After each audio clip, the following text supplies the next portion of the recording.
지난 시간 하늘에서 폭탄의 비를 쏟아부었던 전략 폭격기. 1차, 2차 세계대전을 통해서 그 위상을 공고히 했습니다. 특히나 히로시마와 나가사키에 핵폭탄을 떨어뜨리면서 인류에게는 공포의 대상으로도 자리매김하게 되었는데요.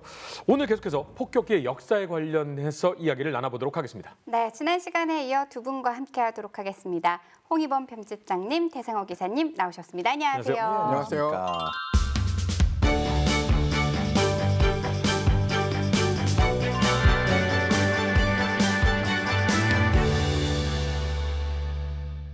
지난 시간 폭격기 역사에 대해서 쭉 알아봤지만 냉전의 시대가 도래하면서 전략 폭격기 하면은 빼놓을 수 없는 게 핵이잖아요. 그렇죠. 정말 무시무시한 이야기를 안 할 수가 없습니다. 예, 고고도 중폭격기에서 원자폭탄을 투하해 적에게 상당한 타격을 입히는 그 모습을 실제로 시행을 한 미국은 물론이고 소련이나 다른 공산국가들에서도 경악을 하면서 지켜봤습니다. 그러면서 이제 그 사건 이후로는 무기 체계에 대한 개념이 바뀌어요. 우리 국가가 살아남을 수 있는지 없는지를 알 수 있는 척도같이 돼 버린 거죠. 그래서 핵을 어떻게 투사를 할 수 있느냐, 그 투발 수단이 또 중요해진 거예요. 1950년 초에는 사실상 제대로 된 투발 수단이 그렇게 많지 않았습니다. 즉 ICBM이 나오기 전까지는 전략 폭격기가 제일 중요한 투발 수단 중에 하나였다는 거죠. 왜냐? ICBM은 지상에 고정돼 있어요. 그렇기 때문에 적에게 공격을 받을 수 있는 가능성이 있습니다. 그래서 언제나 날아다닐 수 있고 우리가 원하는 지점에서 폭격을 할 수 있는 전략 폭격기들은 입지가 줄어들지 않았어요. 앞서도 말씀드렸지만 전략 폭격기는 핵 투발 수단으로 아주 중요한 입지를 가지고 있습니다. 보통 핵을 투발할 때 우리가 핵 투발 삼축 체계라는 이야기를 많이 해요. 즉 지상에서 투발을 하느냐, 해상에서 투발을 하느냐, 아니면 공중에서 투발을 하느냐 이겁니다. 즉 삼축 체계 중에 하나는 아직도 그때도 그랬고 지금까지 전략 폭격기가 담당을 하고 있다는 거죠. 자, 이런 시기에 미군에 도입된 대표적인 기체가 있어요. B-47이라고 합니다. 이름이 스테레토 제트예요. 1951년 7월부터 전력화된 이 기체는 1977년 전량 퇴역하기 전까지 총 2032대가 생산이 됩니다. B-29 폭격기의 엔진이 기존에 우리가 프로펠러였다면 이제는 제트 엔진 6개를 달자 이렇게 생각을 하시면 됩니다. 25,000파운드의 재래식 폭탄을 적재를 할 수 있고요. 더 중요한 건 두 발의 마크 15 원자 폭탄을 탑재하는 핵 투발 전력으로서 이 능력인데 전략 폭격기는 사실상 중국과 소련을 정조준하고 있었다라고 보면 될 수 있죠. 근데 보통 이름에 제트 붙이기 좋아하는 거는 일본 아닌가요? 미국이 제트 붙였네요. 원조는 미국이죠, 사실 어떻게 보면. 네, 지금 B-47을 말씀을 해주셨지만 이때 당시에 미국이 더 대표적으로 만든 폭격기는 또 따로 있었다면서요? 예, 사실 B-47만 해도 어떻게 보면 좀 기술 발전의 과도기에 있는 기체다 이렇게 볼 수가 있고요. 진짜 미국이 어떤 주력 전략 폭격기로서 개발한 건 바로 저거보다 조금 뒤에 나온 B-52입니다. B-52는 1952년에 첫 비행을 해서 그래서 52죠. 네. 1955년부터 실전 배치가 됐으니까 정말 B-47하고 비교해도 몇 년 차이가 안 나요. 그런데 능력의 차이가 확실하게 납니다. 당장 폭탄 적재량부터가 지금 25,000파운드 정도면 대략 한 10몇 톤인데 B-52는 그 2배를 훨씬 넘게 실어요. 20여 톤, 거의 30톤 가까운 양을 싣고 그리고 이 비행 거리도 훨씬 길어지고 심지어 저공 비행 성능까지 우수하기 때문에 정말 B-52는 첫 비행 후 지금까지도 미 공군 전략 폭격기의 주요 자산으로 정말 오랫동안 운영이 되고 있어요. 실제로 지금도 B-52H형, 그러니까 마지막 버전이죠. B-52H형이 72대가 미군에서 지금 현역을 운용되고 있어요. 이게 지금 참 더 깨는 게 이게 70년 동안, 70년대죠 지금 거의, 운용이 되고 있는데 앞으로도 최소 30년은 더 운용할 거다.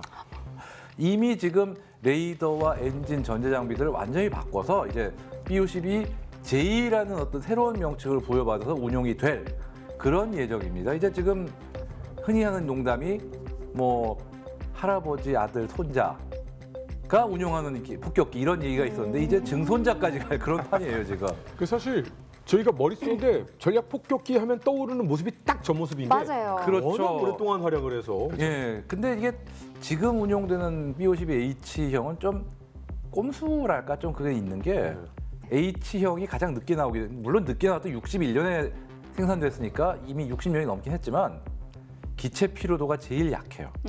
왜냐? 그 전에 G까지의 기체들은 베트남전이다, 걸프전이다, 뭐 이런저런 실전에도 많이 투입이 되고 또 24시간 대기들을 했어요. 뭐냐면은 세계 어딘가에는 핵무기를 탑재한 폭격기가 늘 떠 있어야 된다. 그렇기 때문에 혹사를 굉장히 많이 당했는데 네네. 이 B-52H형만큼은 그런 혹사를 안 당하고 대기, 지상 대기, 필요한 일 있을 때만 뜨는 그리고 걸프전에도 안 가고 뭐 베트남전도 안 가고 한마디로 정말 곱게 살다가 다른 것들이 다 퇴역하고 나서야 이제 실전에 투입이 되기 시작하는 그런 경우이기 때문에 잔여 수명은 굉장히 많이 남은 그런 B-52H는 온실속 화초구나. 그렇죠. 근데 지금 방금 얘기 나왔지만 B-29가 6.25의 어떤 하늘을 담당했다고 하는 베트남의 하늘을 담당했던 게 이 B-52죠. 그렇죠. 맞습니다. 1955년에 전력화된 이후에 첫 번째 실전은 베트남전의 롤링 썬더 작전이었어요. 롤링 썬더 작전 이후에 캐산 전투 같은 중요한 방어전에도 번번이 모습을 드러냈고요. 그리고 호치민 루트와 북베트남 주요 도시와 전략 거점을 폭격하는 그런 라인베커 작전, 1, 2차 라인베커 작전에도 다 동원이 됐고요. 그래서 B-29가 6.25 당시에 공산군에 가장 큰 공포감을 주는 무기 체계였다면은 B-52는 베트남전에서 공산군에게 가장 큰 공포감을 주는 무기 체계였어요. 자, 그러면은 베트남 전쟁에서 이 B-52의 활약이 끝나냐? 아닙니다. 말씀하신 것처럼 할아버지, 아버지, 손자까지 쭉 가서 1991년 사막의 폭풍 작전 당시에 개전이 돼서 제일 먼저 발사된 무기 체계가 바로 B-52에서 발사된 순항 미사일이었어요. 사실은 개전 전에 벌써 순항 미사일은 날고 있었다고 보셔도 과언이 아닙니다. 본국에서 무려 19,312km를 날아왔어요. 물론 뭐 중간에 공중급유를 받고 날아왔죠. 그러면서 날아와서 일명 출퇴근 작전을 소화를 합니다.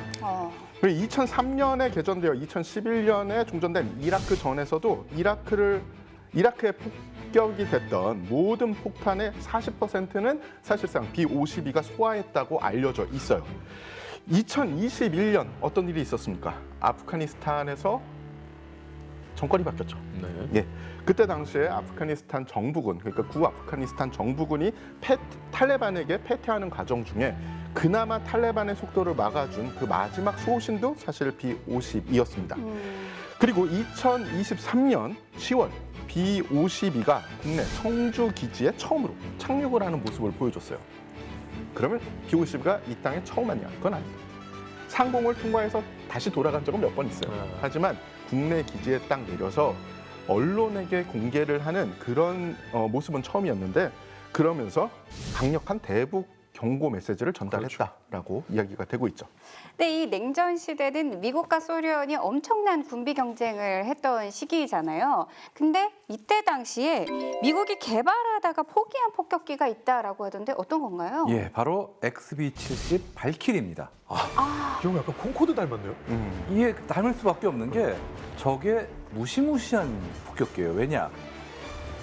보통 비행기들은 음속을 넘기만 해도 이게 초음속이다, 대단하게 그러는데 그리고 정말 빠르다는 것도 마하 2, 음속의 2배 정도만 날아도 엄청 빠르네 이러는데 저거는 마하 3을 넘는 초고속 기체일 뿐 아니라 더 무서운 게 있어요. 사실 대부분의 초고속 비행기들은 실제로 음속을 넘어서 비행하는 시간이 짧아요. 저거는 그냥 마하 3 넘어서 쭉 갑니다. 정말 어마어마한 속도를 자랑하는 그런 초고속 폭격기예요. 그러니까 미국에서 이륙을 한 다음에 소련까지 그 속도로 정말 몇 시간 만에 가서 핵폭탄 떨구고 싹 돌아오는. 그래요? 정말 어마어마한 괴물 폭격. 정말 인류 항공사의 정말 길이 남을 어마어마한 기체인데. 랩터가 사실은 굉장히 오랫동안 그 빠른 속도를 유지할 수 있는 전투기라서 강력하다라고 그렇죠. 하는데 얘는 그것보다 더 빠르게 오랫동안 가요? 심지어 그게 1950년대 기술이에요. 그러니까 정말 이 시대 인류의 항공사의 발전이라는 건 정말 어마어마한 건데 근데 참 안타깝게도 네. 2대를 만들고 취소됩니다. 너무 비쌌나? 엄청 비싸기도 하고 거기에다가 하필 딱 그때 50년대, 60년대로 넘어가는 그 시기가 미사일 만능론이 제기되던 시절이에요. 뭐 지금 대륙간 탄도미사일 있지, SLBM 있지 이런데 폭격기가 저런 괴물 폭격기까지 필요하냐라는 어떤 그것 이론 때문에 돈이 너무 들고 가성비죠 결국은. 가성비 때문에 결국은 취소됐는데 그러고 나서 또 뒤끝이 되게 안 좋았어요. 네. 그래도 어쨌든 항공기술상의 어떤 어마어마한 발전이니 엔진을 만든 업체에서 같은 회사 엔진을 갖춘 여러 종류의 비행기를 동시에 띄워 송부산을 찍어보자. 그래가지고 이 XB-70 및 여러 종류의 기체들을 동시에 띄워가지고 공중 촬영을 해요. 네. 그런데 찍다가 네. 저게 굉장히 크고 딱 저 사진이에요. 저게 네. 거의 저 기체의 최후 사진인데 최고의 사진이라고요? 왜냐? 저거 찍고 나서 직후에 충돌을 합니다. 한 대가. 예. 왜냐하면은 워낙 큰 기체가 있다 보니까 와류가 발생을 하죠. 거기 한 대가 휘말린 거예요. 그래가지고 충돌을 하면서 결국은 XB-70도 그냥 추락을 해서 불덩어리가 됩니다. 저 두 대만 만든 저 어마어마하게 비싼 저 기체가요? 그렇죠. 그래서 한 대는 저렇게 저 세상으로 가버리고 지금 한 대가 이제 미국 오하이오주 데이튼에 있는 미 공군 박물관에 지금 수장이 돼 있는 거죠. 근데 저 약간 아바타 느낌 나지 않아요? 아바타의 인용 같은 그런 좀 그렇죠. 진짜 이 세상 게 아닌 것 같은 그런 어떤 느낌.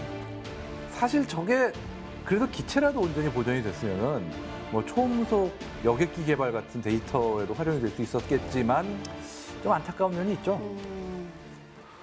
자, 그렇다면은 지금 미사일 만능론이 이제 대두가 됐다라고 하셨는데 그렇죠. 그럼 ICBM, 뭐 SLBM 뭐 이런 게 있잖아요. 우리나라도 SLBM에 이제 뭐 성공을 한 보유 국가가 됐는데 이런 게 대두된 이유가 있었겠죠? 그렇죠. 과연 우리가 폭격기를 그 돈 많이 드는 폭격기를 계속 유지를 해야 되나 이런 생각이 벌어지기 시작을 했어요. 언제부터냐 하면은 베트남 전쟁 그리고 4차 중동 전쟁 때부터입니다.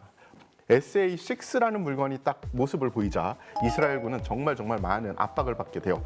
왜 SA-6가 그렇게 대단한 물건이냐? 기존에 있는 물건들은 한번 전개를 시키면은 다시 이동하기가 거의 좀 시간이 많이 걸리고 그리고 좀 힘들었어요. 근데 SA-6라는 차량 이 장비는 하부에 궤도 차량으로 돼 있습니다. 전개하는 것도 빠르고요. 발사한 뒤에 이탈하는 것도 빨라요. 그래서 이스라엘 공군은 이 차량을 뭐라고 했냐면은 악마의 새 손가락. 왜냐하면 미사일이 3개가 이렇게 딱 있었기 때문에. 그러니까 이게 개념을 좀 설명하자면 그 전에 미사일들은 기지를 옮기는 게 이사 가는 수준이었다 그러면은 이 SA-6는 이동주택 어떤 그 캠핑카 이런 느낌인 거예요. 그러니까 전개와 이동이 엄청 빠를 수밖에 없는 거죠. 그리고 전자전 면에서도 또 생각을 해야 되는 게 원래 상대방이 어떤 레이더를 쓰는지를 알아야지 우리가 경보를 할 수 있거든요. 이집트군이 운영하는 구형 레이더에 대한 데이터는 있었어요. 그런데 SA-6가 운영을 하고 있는 스트레이트 플래시 레이더에 대한 데이터가 없었던 겁니다. 그래서 4차 중동전이 개전이 되고 7일 만에 이스라엘 공군이 100여 대 각종 전술기를 상실하면서 이스라엘뿐만 아니라 전 세계가 경악을 하게 돼요. 왜냐? 우리가 쓰는 거랑 같은 전투기인데? 그러면 저게 소련의 장비에 의해서 저렇게 쉽게 무력화돼? 큰일 났다. 라는 생각을 하게 되는 거죠. B-52와 함께 미 공군의 주요 폭격기 전력인 B-1도 또 빼놓을 수가 없는 거죠. 그렇죠. 이 B1 하면은 어째서인지 우리나라에서는 죽음의 백조라고 그러는 족보 없는 별명으로 유명합니다. 왜냐면 미국에서는 절대 그렇게 부른 적이 없거든요. 왜 우리나라에서만 그렇게 불러요? 제가 그게 궁금해요. 도대체 누군지. 이제 백조, 어디가 백조지? 하여간에 누가 처음 그 이름을 붙였는지 몰라도 하여간에 그 족보 없는, 미국에서는 B1이라 뼈다귀라고 불러요. 본. 그렇게 부르는데 왜 우리나라는 죽음의 백조일까? 희지도 않아요, 심지어. 사실 이 B1은, 그러니까 B1, B조 현재 쓰는 버전이 실은 미국에서 약간 미운우리 새끼의 어떤 이런 느낌이었어요. 왜냐하면은 60년대에 어떤 초음속 저공 침투 폭격기로 어떤 프로젝트가 진행해서 70년대 전력화가 되죠. 그러니까 70년대 개발은 했죠. 그런데 미국에서 결국은 이거를 한 번 취소를 해요. 왜냐? 이제 아무리 저공 침투를 아무리 빨리 해도 현대 소련의 방공망을 돌파를 할 수 있겠냐. 그래서 결국은 한 번 취소가 됐고 미 공군은 스텔스 폭격기를 개발을 한 한편으로 그다음에 스텔스 폭격기가 개발될 때까지는 B-52에서 순항 미사일을 실어서 그 소련 영토 밖에서 장거리 타격을 하자. 멀리서. 이런 시기였는데 카터 행정부가 레이건 행정부로 바뀌면서 갑자기 바뀝니다. 왜냐? 레이건 행정부의 주 공약이 어떤 방위력 증강인데 그 어떤 치적으로 그러니까 실제와는 좀 다른 거죠. 그러니까 군사력을 등한시한 이전 행정부가 무시했던 새로운 강력한 폭격기인 B-1을 우리가 살리겠다. 이런 어떤 캐치프레이즈로 부활을 시킨 건데 B-1은 뭐가 달라요? 그러니까 B-1은 적재량이 더 많아요. B-52보다 더 많고 그다음에 비행 능력 더 멀리 날고 또 무엇보다도 초음속으로 비행이 되는 거죠. 이렇게 보기에는 그렇게 안 커 보이는데 엄청 큰 비행기군요. 상당히 크고요. 게다가 이제 가변이기라 그러니까 날개가 움직이게 생겼네요. 그렇죠. 네. 저공에서 느린 속도로 민첩화해가지고 날개를 펴고 네. 빠르게 날아서 접고. 아, 근데 문제는 그러다 보니 굉장히 비싸고 복잡하고. 그래 보여요. 예. 그래서 사실 미 공군에서는 저게 막상 부활한다고 그랬을 때 좋아하지만은 않았어요. 아, 저거 비싼데 그렇죠. 관리 힘든데. 그 미 공군이 실제로 저게 부활했을 때 굉장히 애쓴 게 저거의 전력화도 전력화지만 당시 개발 중이던 스텔스 폭격기에 최대한 방해가 안 되게 하려는 거였죠. 아, 그러니까 지금 상황상 보면 예. 이 무기 개발 체계라는 게 그렇잖아요. 한쪽이 개발돼서 앞서는 순간 기술 격차가 확 나잖아요. 그렇죠. 중성과 수성처럼. 그렇죠, 그렇죠. 근데 전략 폭격기가 정말 1, 2차 세계대전 이후에 전 세계를 휩쓸던 시대에서 전략 폭격기의 순환 시대, 좀 밉상인 시대가 좀 도래한 것처럼 느껴지는 이런 상황에 미 공군은 그 타결책으로 스텔스를 개발하고 있는데 그렇죠. 근데 B-1을 다시 살려. 좀 약간 갑툭 튀는 네, 이런 거죠. 느낌이네요. 그런데 저게 미 공군 입장에서 길게 보면은 나름 잘했네라고 할 수 있는 게 오히려 행정 전략 폭격기를 쏘가 아니라 근접 지원. 이게 어떻게 된 거냐면은 이게 냉전이 끝나고 나서 얼마 안 돼서 B-1B는 핵 폭격 임무조차 제외가 돼요. 그 정도로 천대를 받을 뻔했다가 이 제이댐 정밀유도 폭탄이 나오면서 오히려 부활을 합니다. 왜냐? 항속거리가 굉장히 길잖아요. 그래서 2001년 아프가니스탄 공격 때 저게 아주 1등 공신 중에 하나가 돼요. 왜냐? 당시에 이 아프가니스탄 주변엔 당장 미 공군이 운용할 수 있는 그 기지가 없어요. 당장은 없었어요. 그러다 보니까 멀리서 출격을 해가지고 디오가라시아 같은 멀리서 출격을 해서 가야 되는데 항속거리도 되는데 속도가 빨라서 빨리 갈 수 있는 그래서 폭탄도 많이 실을 수 있는 저게 B-1B였던 거죠. 근데 폭격기는 아무리 뭐 멀리 가고 그래도 재래식 폭탄 가지고는 정확하게 폭격을 할 수 없기 때문에 네. 당시에 미군 특수부대공학은 정밀 근접 지원을 못할 뻔했어요. 네. 그런데 제이댐이 완전히 게임 체인저가 된 거죠. 제이댐이 나오면서 폭격기가 그렇죠. 부활했네요. 좌표만 불러주면 네. 보이지도 않는 이 높은 데서 떨어뜨려도 5m 이내 명중을 하니까 와. 그러니까 이게 마치 포병으로 근접 지원을 하듯이 정밀 타격을 한 게 있는데 어떤 일이 있었냐면은 미군 특수부대가 이 탈레반하고서는 북부동맹을 지원하는데 이 탈레반이 한번 탈레반에 밀리니까 본보기로 일부러 네. B-1을 불러다가 네. 탈레반이 점령한 기지에다가 일부러 폭격을 때린 거예요. 왜냐? 우리는 이렇게까지 정확하고 강력하게 할 수도 있다. 네. 그걸로 북부전선의 사기가 엄청나게 올랐죠. 아니 그럴 수밖에 없는 게 사실은 2만 킬로씩 와서 때린단 말이죠. 근데 오차 범위를 5m로 때린다고 한다면 어마어마한 거죠. 지구 어디서든 지구 어느 곳에서 전쟁이 일어나던 미군 폭격기는 비행기가 날라와서 적군하고 대치인 상황이 한 1km면 코앞에 있는 거잖아요. 무서워. 1km면 코앞에 있는데 손을 이렇게 흔들더니 팡! 이렇게 하면 뻥 터진다는 거잖아요. 좀 과장해서 그런 거죠. 예, 진짜. 그러면 전 세계 어떤 국가가 저 나라와 싸우고 싶어요? 안 싸울래요. 그렇죠. 그걸 비원이 다시 보여주는 계기가 그런 됐다. 셈이 된 거죠. 예. 전략 폭격기가 미운 오리 새끼에서 백조가 됐네요. 뭐 백조까지는 아니지만 죠 에이, 한번 살려줘요. 백조가 왜 흰색이 아니냐고요. 그랬는데 갑자기 드는 생각이 그 따라하기 좋아하는 소련은 이거 안 따라합니까? 예. 당연히 따라. 따라합니까? 이제는 수준이 따라하고 싶어도 따라할 수 있을까요? 그런데 또 방법을 찾죠. 투폴레프 TU-160이라는 기체를 생산을 해내는데요. 사진을 보시면은 우리가 조금 전에 본 그 기체랑 야 이거 저 도장을 다 지우고 멀리서 보면 모르겠다. 거의 뭐 쌍둥이다라고 생각을 할 수 있죠. 잠깐만요. 우리나라에 그 이름이 등장한 이유가 소련 거 보고 나온 얘기 아닐까요? 소련 건 좀 하얀데요? 그럴 수도 있겠네요. 뭔가 잘못 보고. 예, 그러면은 이게 뭐 나토명으로 뭐야 악마의 백조 뭐 이런 식으로 됐어야 되는데 나토명은 블랙잭이었습니다. 예.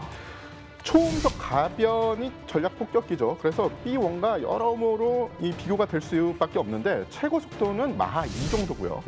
지금까지 생산된 가변익 전략 폭격기 중에 가장 무겁고 가장 빠른 기체로 기록이 돼 있어요.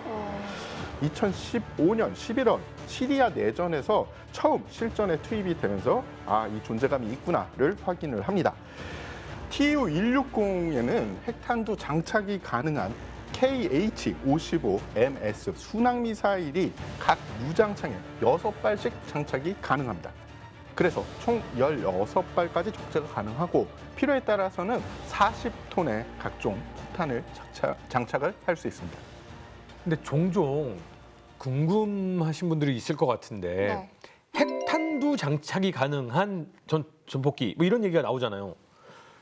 핵탄두 장착이 되려면 뭔가 달라야 돼요? 그래서 많은 국가들에서 핵 무력을 완성하려면 전술핵까지 가져야 된다라고 이야기를 합니다. 전술핵으로 가는 것은 사실은 핵무기의 크기를 줄이는 거예요. 네. 그래서 다양한 투사체에 집어넣을 수 있는 그런 탄두를 만드는 겁니다. 네. 그렇기 때문에 일정 크기 이상의 그 투발체면은 그 전술 핵탄두가 들어갈 수 있는 거죠. 사실 지금 핵무기를 장착할 수 있는 제일 작은 어떤 수단이 실은 포탄이에요.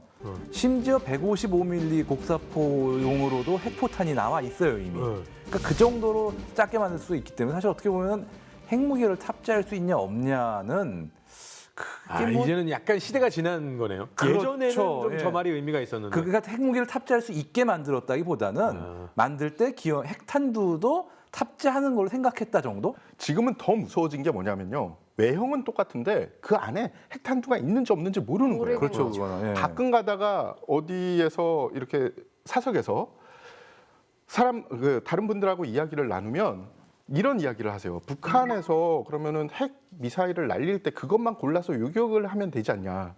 아니요. 어디에 들어있는지 모르죠. 이래서 선제 타격이 필요한 건가요? 그렇죠. 이렇게 소련이 미국의 폭격기를 따라하고 열심히 그 기술을 배워가는 동안에 미국은 가만히 있었을까요? 그럴 리가 없죠. 너가 따라오면 난 열심히 달려가겠다라고 해서 B1을 넘어서 B2를 또 개발하게 되죠. 그렇죠. 사실 B2 스피릿 전략 폭격기 어떻게 보면은 세계 최초의 진짜 스텔스 전략 폭격기인 건데 뭐 모양이 딱 보면 떠오르는 거 어떤 홍어요? 가오리. 가오리? 틀린 말이 아니라 다 맞습니다. 가오리. 많다 가오리? 아싸. 까지 하면 안 돼. 하여간에 예. 이게 정말 모양 자체부터 정말 특이하잖아요. 저게 정말 레이더에 탐지될 가능성을 극도로 낮춘. 그러니까 이론적으로 레이더에 탐지는 돼요. 근데 도대체 저게 실제 레이더에 얼마나 작은 크기로 보이는지는 정확한 사실은 완전히 비밀입니다. 짐작은 정말 작게 보이지 않을까. 정말 작아 보이지 않을까. 쉽게 이런 이야기를 해요. 야구공에서 새의 크기다. 근데 이게 정말 어떻게 보면 뭐야 이게 종잡을 수 없는 이야기인 게 새도 크기가 다 다르거든요. 그렇죠. 그러니까요. 아니 뭐 타조도 새고. 그렇죠. 그죠? 병아리도 샌데. 그러다 보니까 설령 레이더에 걸린다 쳐도 아주 가까운 거리까지 접근하자면 알 수가 없는 거니까 그렇죠. 그게 제일 무서운 거죠, 사실은. 그러니까 만약에 저 스텔스를 무조건 잡아내겠다라고 하는 나라는 우리 하늘에 새가 안 날아다니게 하는 수밖에 없는 거잖아요. 뭐 극단적으로 하면 네. 그런 거죠. 그러면 무조건 저 새 크기의 저거는 비행기일 수밖에 없어. 왜냐면 우리 하늘에는 새가 없으니까. 이 방법밖에 없는 거잖아요. 그렇죠. 그 수많은 새 중에 그 데이터가 나와야 되는 건데 그 데이터를 제일 많이 가진 국가는 미국일 겁니다. 왜냐하면 미국만 아니까. 네. 그래서 다른 국가들에서는 이제는 전투기를 잡는 게 아니라 새로 추정되는 물체 중에 그 중에 저걸 잡아야 되는 거니 얼마나 힘들겠습니까? 힘들죠. 그리고 저것도 재미있는 게 저것도 B-52 내지는 B-52보다 더 항속거리가 긴 기체예요. 11,000km거든요. 그렇기 때문에 저거는 웬만한 경우가 아니면은 본토에서 출격을 해서 출퇴근을 합니다. 실제로 99년에 세르비아에 대해서 폭격을 할 때도 본토에서 떠서 공중부에서 쭉 간 다음에 그다음에 퇴근을 해요. 폭격을 때리고 말 그대로 출근했다가 퇴근을 비행기 폭격 임무가 그렇게 된 거예요, 완전히. 쟤는 하와이에서도 그냥 왔다 가겠네요. 그렇죠. 근데 지금 미국 본토와 괌 두 군데에서만 운용을 할 수가 있어요, 지금. 괌이면은 그냥 한국 하늘은 왔다 갔다 놀다가 갈 수 있을 만한 그렇죠. 거리잖아요. B2 폭격기에 대해서 좀 추가적으로 설명을 해주시죠. 일단은 승무원은 2명이고요. 네. 와, 예. 2명밖에 안 타. 그리고 잘 말씀해 주셨듯이 괌이랑 미국 본토에서만 운영이 가능한데 저 기체 특성도 있습니다. 일단은 활주로랑 모든 상황이 B2로 운영할 수 있는 그 상황에 맞춰줘야 돼요. 아, B2 전용 활주로가 필요해요? 전용은 아니지만 B2가 운영할 수 있는 기준을 갖춘 활주로에서만 운영이 가능한데 그 기준 자체가 비밀입니다. 아, 심지어 경납고도 전용 경납고를 따로 만들어야 돼요. 하긴 그게 알려져 버리면 이 활주로가 있는 거 보니까 여기는 B2가 온다 이걸 알 수 있으니까. 그렇죠. 근데 항상 느끼는 거지만 스텔스 쪽은 예쁘진 않은 것 같아요. 아, 이쁘진 않죠. 네. 스트레스가 많은 미적 감각을 망치고 있습니다. 좋지 않아요. 얘도 혹시 한 조 단위가 넘어가나요? 한 대 1조 정도밖에 안 된다고 할 수 없구나. 예. 1조 비싸죠. 이게 특히 문제가 비행기 값도 비싸요. 유지비가 굉장히 비싸요. 왜냐 이게 스텔스 도장도 주기적으로 새로워야 되기 때문에 그러니까 얘 가끔 이게 안 걸리는 스텔스를 페인트로 바르는데 이 페인트 바르는 비용도 엄청나다면서요? 어마어마하죠. 뭐 얼마라더라. 이게 유지비가 또 장난이 아니라서 미 공군도 정말 이것 때문에 등허리가 휜다는 얘기가 나올 정도예요. 비 오는 날 웬만하면 나가지 마라. 페인트 벗겨지니까 뭐 이런 뭐 얘기. 약간 좀 극단적인 사례인데 실제로 기상에 따라서 운용을 못할 상황도 없진 않아요. 근데 그러면은 이 B2 실전 경험이 있나요? 꽤 있습니다. 핵폭탄 한 번도 떨어뜨린 적이 없지만 네네. 뭐 99년에 아까 말씀드린 그 세르비아에 대한 폭격을 할 때도 그렇고 가끔 폭탄을 떨고 오긴 해요. 근데 뭐 흔치는 않죠. 그리고 또 유사시에 어떤 핵보복을 할 때 동원되는 기체 중에 하나이기도 하고요. B2가 루머가 제일 많은 기체예요. 그러니까 실제로 작전은 홍 편집장님이 말씀하신 대로 그런 알려진 작전은 뛰었지만 어디에 갔다더라, 어디에 갔다가 돌아왔더라, 어디에서 엔진 소리를 냈대더라 이런 루머를 가장 많이 가지고 있는 기체 중에 하나입니다. 제일 비밀이 많다 보니까. 그렇죠. 실제로 북한을 왔다 갔다 했다는 소문이 제일 많은 기체 중에 하나이기도 해요.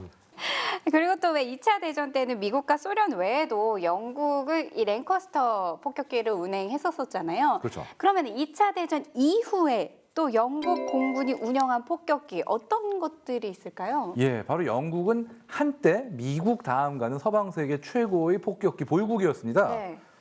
V 폭격기 세트라고 있어요. 3종 세트예요. 벌컨, 밸리언트, 빅터 다 V로 시작하죠.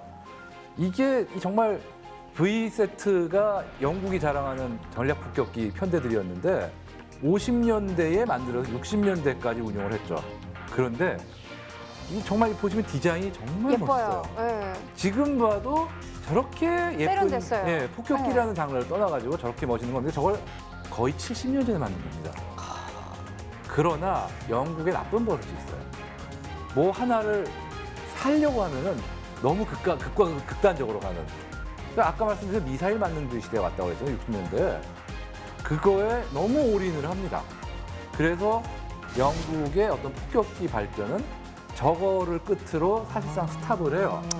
그러면서 저 V 폭격기들도 60년대 정도에 대부분 임무 해제가 되거나 정찰기로 바꾸거나 급유기로 바꾸거나 결국은 이 벌컨 한 종류만 한 80년대까지 전략 폭격기 임무를 하다 그거조차도 결국은 그냥 80년대 초에 야 다 퇴역시키기로 하자 하고 80년대 초에 폭격기 임무에서 대부분 해제를 합니다만 그 전에 딱 한 번 실전을 뛰었어요.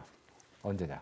포클랜드 전쟁입니다. 포클랜드. 예, 그때 포클랜드 전쟁 퇴역 직전에 포클랜드 전쟁이 나니까 영국이 딱 한 게 포클랜드를 점령한 아르헨티나군의 비행장을 먼저 폭격을 하겠다. 섬에 상륙하기 전에. 그러면 항모는 못 탔을 거고 항속거리가 그만큼 되는 거예요? 안 돼요. 근데 어떻게 폭격을 했어요? 공중급유를 엄청나게 받아서 어떻게 됐냐? 비행 거리가 가장 가까운 영국의 비행장이 여기 아센션 제도라고 있는데 거기서부터 편도 6,100km예요. 아니, 택도 없습니다 지금 저걸로는. 쟤는 얼마나 가는데요? 뭐 저 폭탄 싣고 가면은 한 반도 못 가요 사실. 아. 그래서 7번의 공중급유를 받았어요. 와. 이 정도면 공중급유하다 그렇죠. 떨어질 위험성이 있겠는데요? 갈 때 그러니까요. 7번, 올 때 1번. 올 때는 아무래도 폭탄이 없으니까. 없으니까. 근데 그 7번의 공중급유도 정말 숨막히게 간 게 어. 그냥 우리 생각에는 급유기를 뭐 적당히 대기시켰다 하면 되는데 급유기도 숫자가 모자라가지고 아. 또 급유기도 오래 떠 있어야 되니까 아. 그렇죠.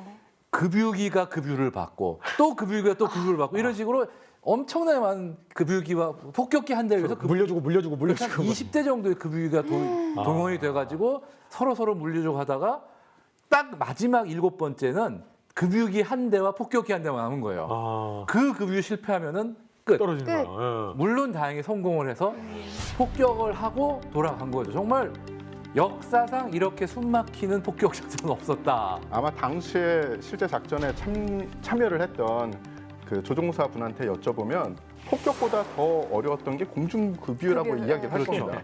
왜냐하면 그 당시에는 지금처럼 자동으로 제어되는 그런 공중급유 시스템이 아니었거든요. 그러니까 7번의 편집장님 말씀대로 숨막히는 공중급유를 하고 약간은 그거보다 난이도가 쉬운 폭격을 하고 다시 한번 맨 마지막에 제일 힘든 공중급유를 하고 복귀를 그렇죠. 한 그런 작전이었죠. 근데 재밌는 게 저 공중급유기도 원래 폭격기였어요. 봐요. 빅터. 그 기체들이 일찌감치 이 폭격 임무에 해제가 된 다음에 공중급유로 개조가 된 거죠. 그러니까 어떻게 보면은 어떻게든지 활용을 한 거예요. 전혀 다른 걸로 했지만. 큰할아버지가 작은할아버지 이제 밥 먹여주신 건데 뭐 그런 셈이죠. 정말. 예. 근데 영국이야 사실은 아무래도 폭격기를 개발할 수 있는 돈도 그렇고 좀 상황도 그렇고 이렇다 치지만 소련은 미국하고 경쟁을 하고 있는 와중이기 때문에 이 영국처럼 뭔가 축소할 수 있는 상황은 아니었을 것 같은데요. 그렇죠. 그래가지고 뭐 투폴레프 95는 이미 50년대부터 개발을 해서 만들었고 그다음에 TU-22라든가 TU-22M 이런 여러 가지 폭격기를 만들어가지고 사용했는데 이걸로 소련이 하려고 한 게 뜻밖에도 항공모함 사냥이에요. 아 멀리 갈 수 있으니까 그렇죠. 바다에 떠다니는 제7함대가 또 태평양에서 눈에 가시니까 뭐 칠함대도 그렇고 이제 나토의 해군력도 그렇고 아. 그 미국이 중추니까 그래서 항모 전단을 잠수함, 수상함 그리고 폭격기에서 대량으로 퍼붓는 대함 미사일들로 익사를 시키자.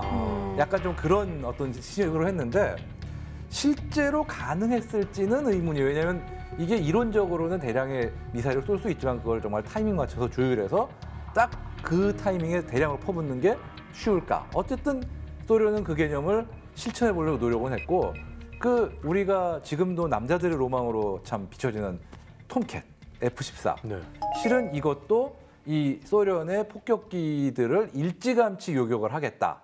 이런 이유 때문에 더 크고 더 빨리 더 멀리 이 모토로 만들다 보니까 정말 크고 비싸고 무겁고 그렇게 된 거죠. 생긴 건 저는 통캣이 제일 멋있었던 것 같아요. 아유 이건 저거는 넘사벽 전투기예요. 그 미적 감각은 최고예요.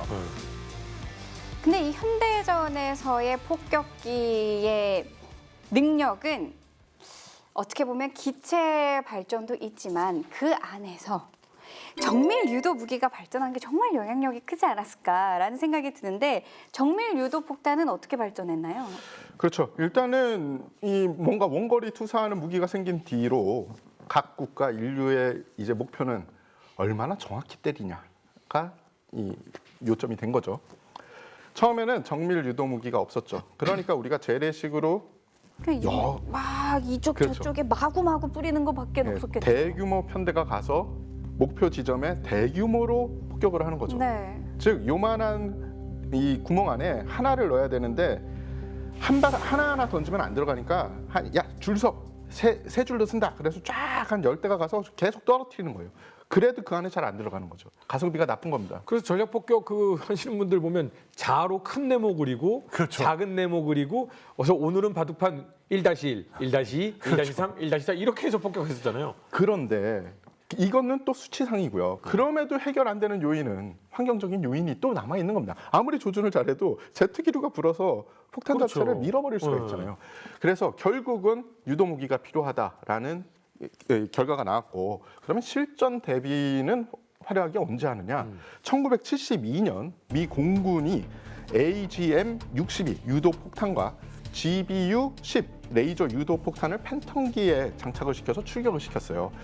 그 전에는 뭐 표적을 파괴하는데 1차 공습으로 안 돼서 이틀에 걸쳐서 혹은 그 다음에 또 다른 작전으로 같은 곳을 쳐야 됐으면 이때는 이 작전에서는 불과 하루 만에 핵심 표적을 파괴시켰습니다. 베트남전이 발발을 하자 다시 유도 무기의 중요성이 대두가 된 거죠. 지금 저거 보면 소형 모터포트에 유동 미사일이 지금 맞는 모습인 거잖아요. 그렇죠. 유도 폭탄인 거죠. 저 사실 저 소형 포트 엄청 작잖아요. 그렇죠. 그리고 엄청 빠르잖아요. 그렇죠. 와, 저게 정밀 타겟이 될 정도로 기술이 발달. 이제는 그게 되는 거죠. 특히나 전 레이저 유도 폭탄 LGB로 보이는데 저거 같은 경우는 표적의 레이저를 찍을 수만 있으면은 뭐든 맞춥니다. 야. 진짜. 전에 드럼통을 뭐 2차 대전 때 이걸로 높은 안에서 드럼통을 맞출 수 없네 그랬잖아요. 이젠 그게 진짜 되는 시대가 온 그러니까요. 거예요. 그때는 피식 웃었잖아요. 그렇죠. 지금 웃을 수가 없는 거죠.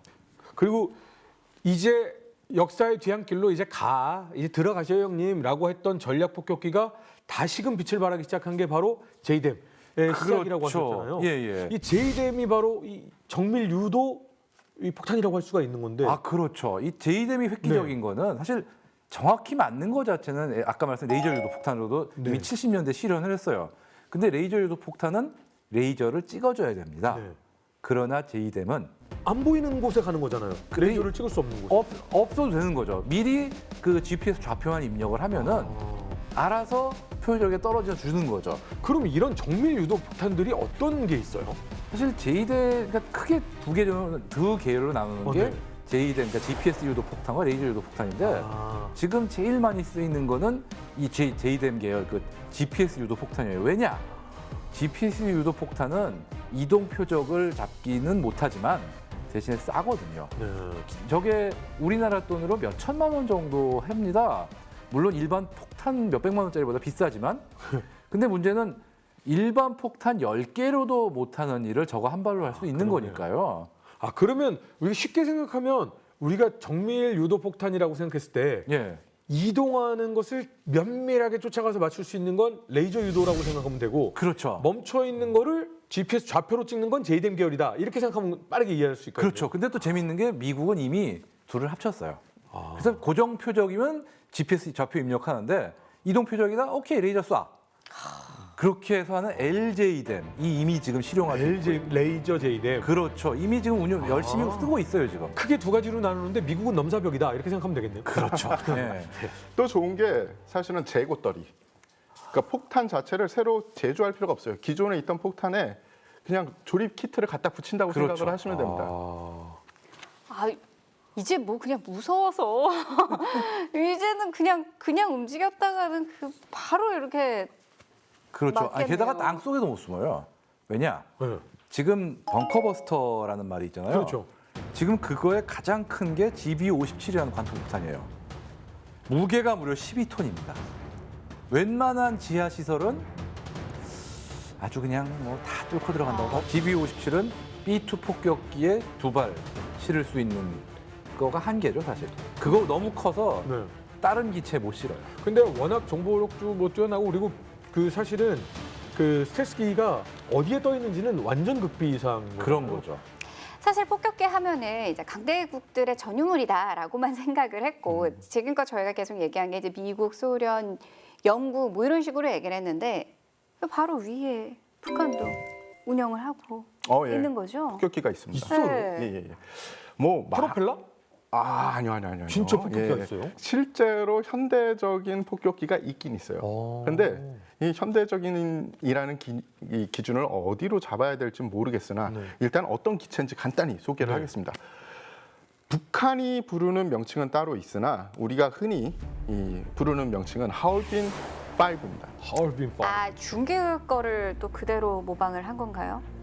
뭐 모방을 했다기보다는 네. 중국에서 기체를 인수를 했는데 모방은 중국이 했습니다. 네? 예. 저거 2차 대전 느낌이 나는데. 거의 그렇죠. 약간 그렇죠. 왜냐하면 전방에 있는 이 관측창도 약간 2차 세계대전 때 네. 기체 같죠. 근데 아까 프로펠러 엔진이라고 말씀하셨는데 보면은 아니죠. 제트 엔진이죠. 제트 엔진. 아, 이거 소련 거를 중국이 모방하고 그거를 북한한테 준 그렇죠. 건가요? 바로 맞췄습니다. 아, 그래서 원형이 됐던 기체는 일루신 28이라는 기체예요.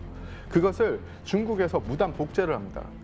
그러면서 이름을 하얼빈 5라고 불렀고요. 메이드 인 차이나. 그러고 보니까 저 앞에 머리가 굉장히 익숙한 모양이죠. 네. 저것도 바로 소련이 B-29를 뺏기면서 얻은 어떤 그런 디자인입니다. B29 느낌이. 그렇죠. 예, 그래서 원형이었던 일루신 폭격기는 1950년에 전력화된 어떻게 보면 구식 쌍발 제트 엔진 폭격기예요. 그런데 이제 북한에서 전술핵이 있잖아요. 그러면은 이제 핵 투발 수단이 될 수 있는 거예요. 이 폭격기조차. 그러면 경폭격기에서 전략폭격기로 우리가 등급을 상향 조준시킬 수 있는 거죠. 현대적인 폭격기에 비해서는 항속 거리나 상승 속도 이런 면에서 좀 부족한 면이 있지만 그럼에도 기체 크기에 비해서 폭장량이 3,000kg이에요. 그러니까 우리가 구식 기체라고 너무 우습게 볼 수는 없어요. 북한이 여기다가 어떤 개량을 했는지 모르잖아요. 그리고 좀 전에 말씀드렸듯이 전술핵 탑재도 가능할 수 있다라고 우리가 생각을 해야 됩니다. 지금 이제 뭐 미국에서 사실 B2까지의 이야기가 있었고 JDM이 나오면서 B2가 좀 활약을 그래도 다시 하게 됐다라고 하는데 그러면 더 이상 개발이 없었느냐? 아니라면서요? 아니죠. 이게 외계인 멱살 잡아서 또 기술을 뜯어내고 있다면서요?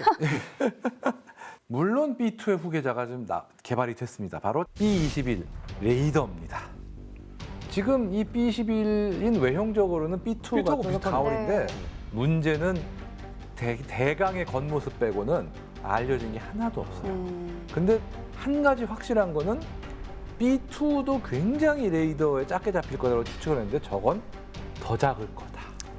게다가 그냥 작은 것도 아니고 B2, 예를 들면 B2 같은 경우도 부위에 따라서는 굉장히 탐지될 가능성이 높아지는 거 이런 얘기가 있었는데 저거는 그 가능성조차 거의 없는 거 아니냐.